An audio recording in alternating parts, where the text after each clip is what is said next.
Unhelpful beliefs are not that tricky to realize. You're going to notice a lot of negative emotion that you're creating. So if you feel angry or anxious or frustrated, or you're making yourself depressed or scared, any of these things, it means that there's an unhelpful.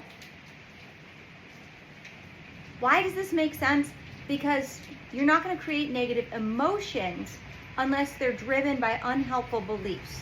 Unhelpful beliefs are powerless beliefs. They draw from your power. They don't add to it. They limit you. They restrict you. They scare you. They're not positive.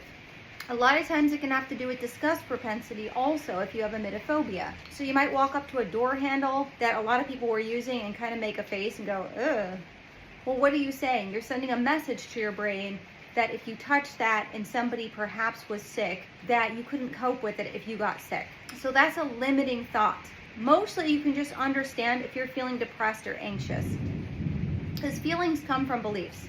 It usually sounds like I can't, I never, I always, it will never happen for me. My marriage is terrible. I hate my job. This person is making me angry. Listen for the language making me. Making me is inherently external, powerless language. Like the weather is making me fatigued. Well, it figures that would just be my luck.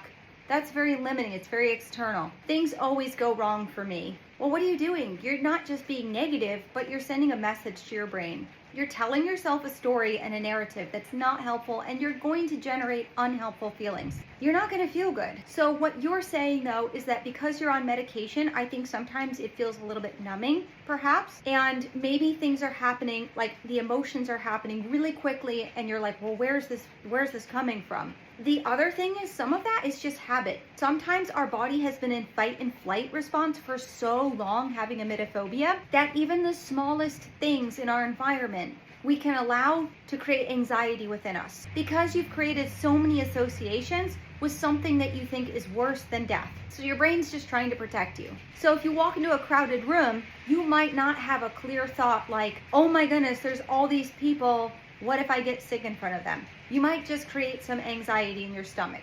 But you want to be thinking about, what am I thinking about in this situation that's driving this emotion? What is it in my processing that is so limiting?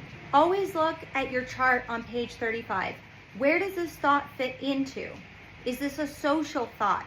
Like, what are these people going to think of me? Will they judge me for being sick? Is it high disgust propensity? Well, if I get sick, people will think I'm unladylike. Is it something superstitious, like if I say something about being sick, I might jinx myself? All of these things are going to drive emetophobic thoughts because they are limiting and powerless. So you are not responsible, in a sense, for that first reaction your body is having in recovery.